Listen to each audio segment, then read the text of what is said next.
Come on down to the meme stream flow, where the wild web winds do blow.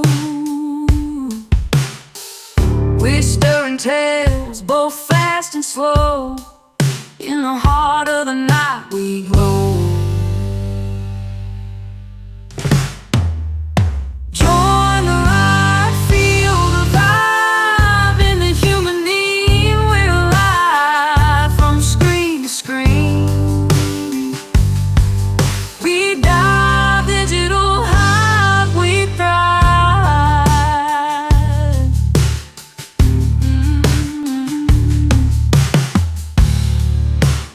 Every click's a story, every share's a dream.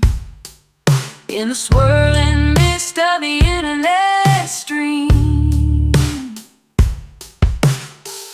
we laugh, we cry in the digital beam. Join our chorus, be part of the team. Join the ride in the human meme. We're live from screen to screen. We dive digital high, we thrive. Whoa. Join the ride.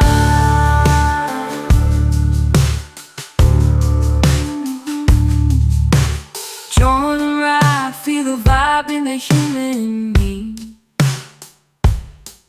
From screen to screen we dive in the glow of the moon under starry skies. We find our truth in the memes that rise. With every post, our spirit flies. Join us now, catch the prize. So if you're wandering, looking for a sign, in the human meme, you'll find the divine. In the tapestry of the web we entwine. Come with us, let your light shine.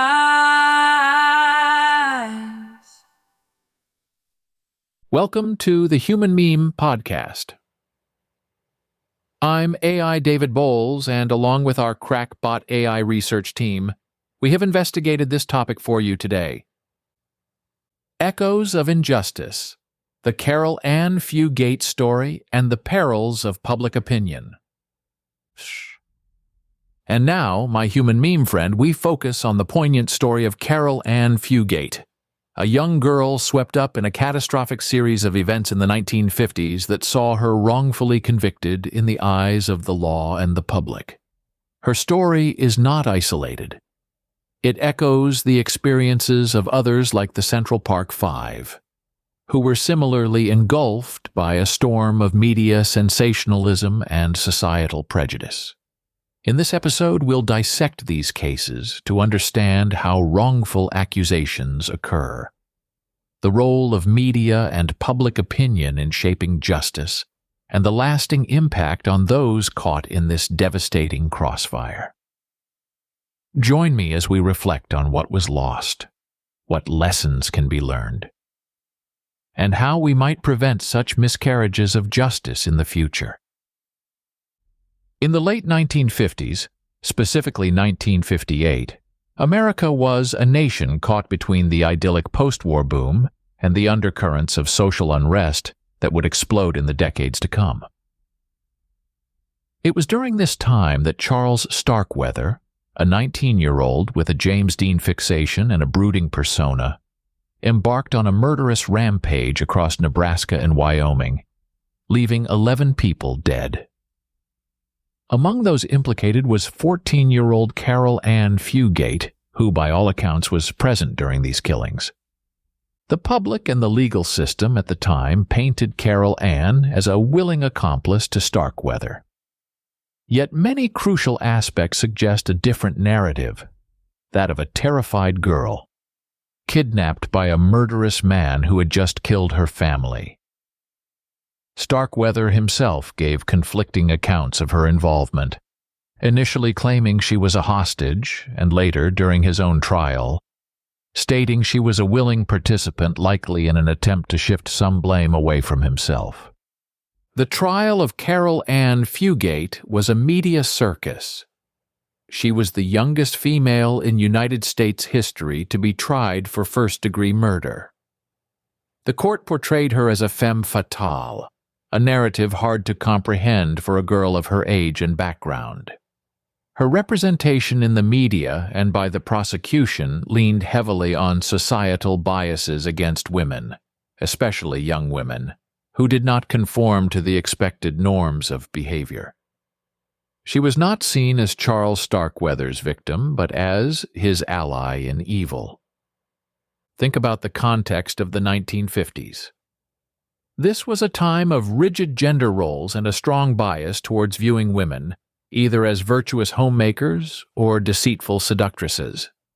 The idea that a young girl could be coerced, terrified, or manipulated was sidelined in favor of a more scandalous portrayal. Caril's youth, her gender, and her relationship with Starkweather complicated her defense. The prejudices of the time against perceived female morality played a significant role in her conviction. Caril Ann's trial speaks volumes about the justice system's handling of juvenile defendants, particularly in serious cases. At 14, how capable was Caril of mounting a defense without any real support system, especially after such traumatic events? Her court-appointed attorney was inexperienced in criminal law, and the psychological assessments that could have supported her claims of being a hostage were superficial at best. After serving 17 years, Caril Ann Fugate was paroled in 1976. Her life post-incarceration has been quiet. She has lived as a law-abiding citizen, which throws further doubt on her supposed criminal inclinations during her time with Starkweather. Her case raises essential questions about the nature of justice, the treatment of young women in the legal system, and how society interprets and misinterprets the actions of those caught in the crosshairs of violent partners. In revisiting Caril Ann Fugate's story, we must reflect on how our society judges and punishes. How much has changed since the 1950s? Are we more compassionate and understanding toward the complexities of human behavior, especially in cases involving young, impressionable individuals? Or do the shadows of prejudice and bigotry still influence our legal and societal judgments? When Caril Ann was tried and convicted, the concept of juvenile justice was vastly different. The American legal system often tried juveniles as adults, depriving them of the nuanced considerations their young ages demanded. Today we are moving, albeit slowly, towards a justice system that increasingly recognizes the developmental differences between adolescents and adults and considers the potential for rehabilitation more seriously than punitive measures alone. Let's consider the implications of trauma on a young person's psyche and subsequent behavior. Modern psychology would offer us a vastly different interpretation of Caril Ann's actions and her state of mind.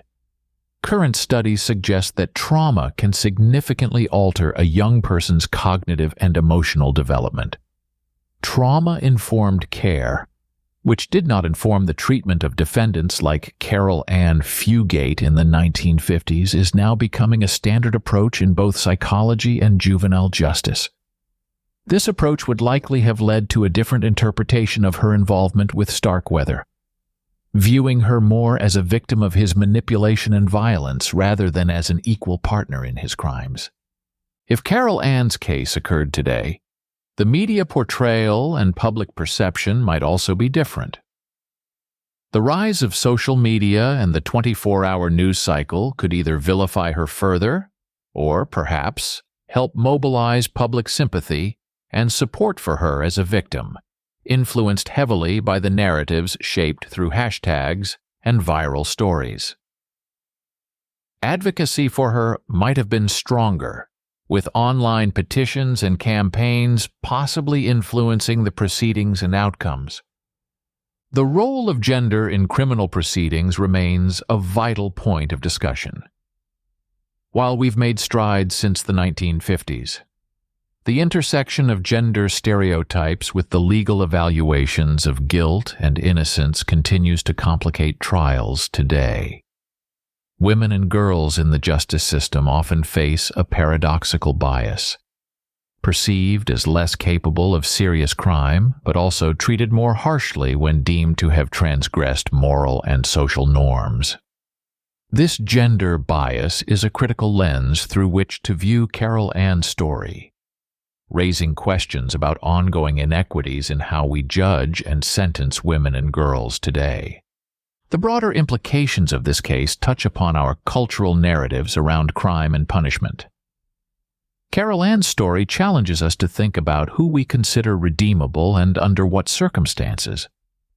It compels us to question the very nature of our penal system. Is it solely punitive? Or does it genuinely aim for rehabilitation and reintegration into society?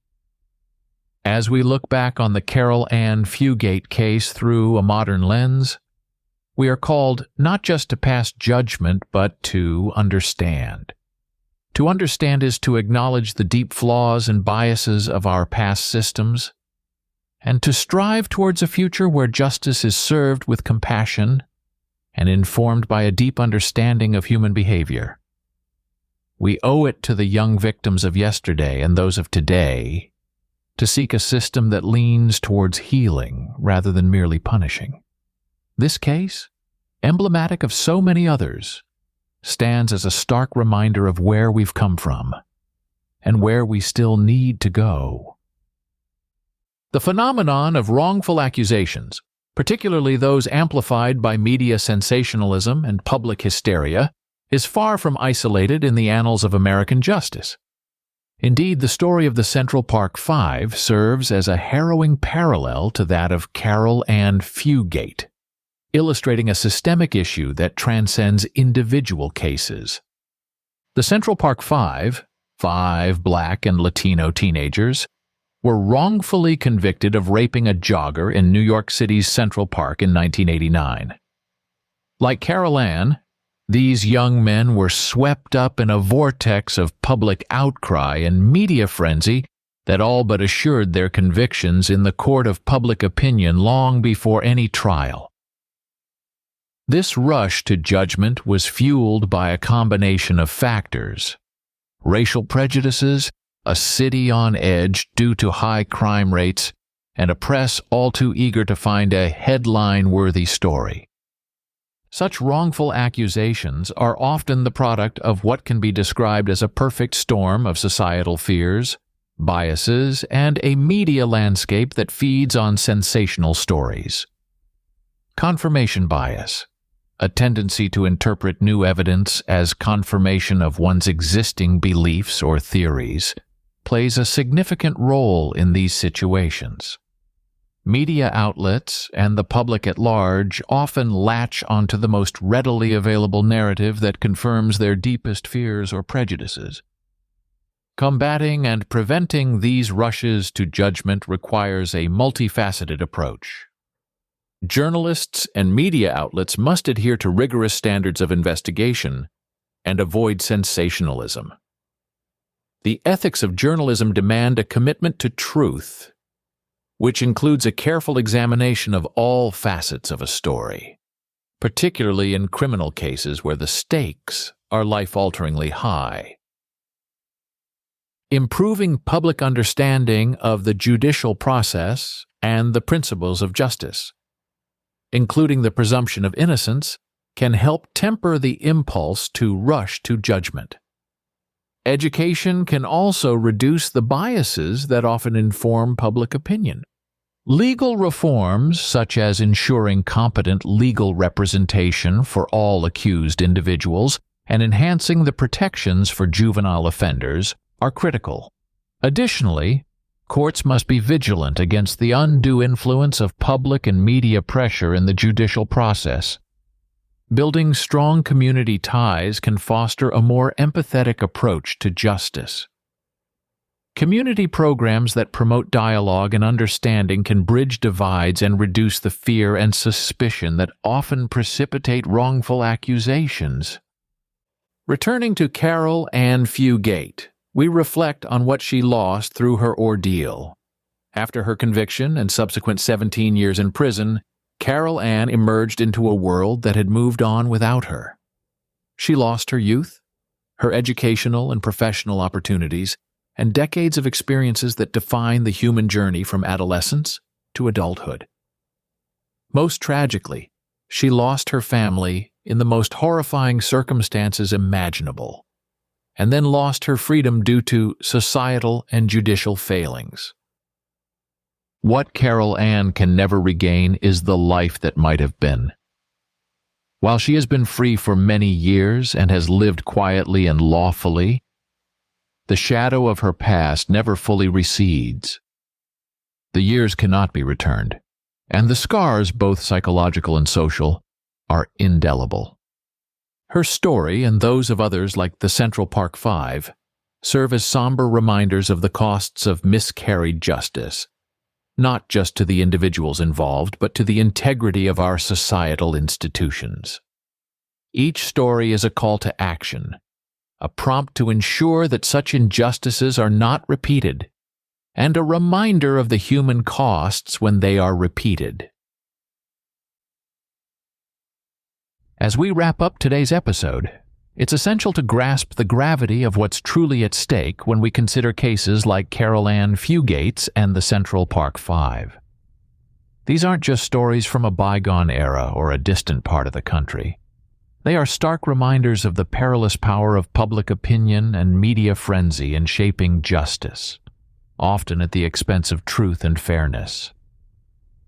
These tales are cautionary, illustrating a societal mechanism that can, with terrifying speed, spiral beyond the control of the individuals caught within it. The fever frenzies of public judgment, fueled by fear, bias, and sensationalism, can and do lead to real human tragedies: destroyed lives, lost years, and justice denied. This should make us cautious, yes, but also deeply afraid, not just for the sake of historical empathy, but for the practical reality that such a storm could ensnare any one of us. In an age where social media can amplify accusations instantly worldwide, the stakes are higher than ever. Each tweet, each share, each comment can push the needle, tilting the scale of public opinion that all too often influences judicial outcomes.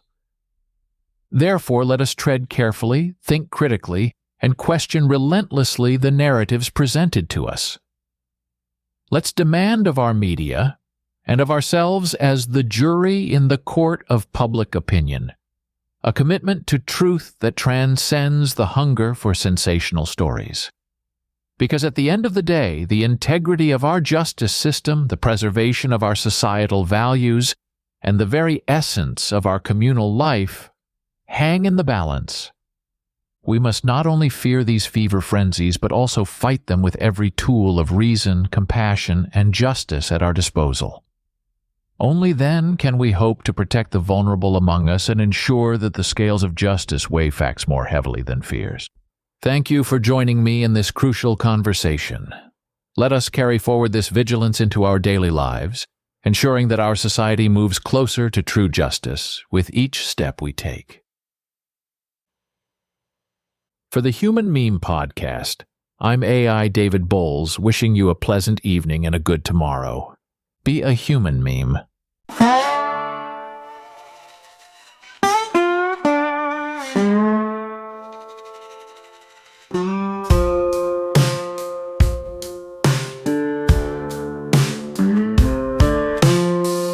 Come on down to the meme stream flow,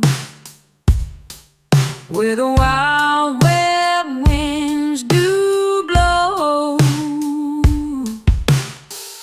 We're stirring tales, both fast and slow. In the heart of the night we glow. Join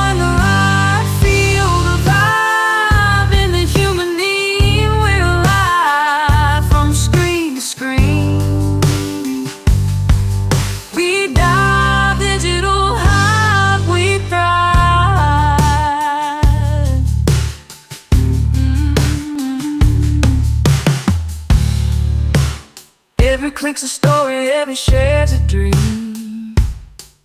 In the swirling mist of the internet stream, we laugh, we cry in the digital beam. Join our chorus, be part of the team. Join the ride, be the human meme. We're live from screen to screen. We dive digital hype, we thrive. Whoa. Join the ride.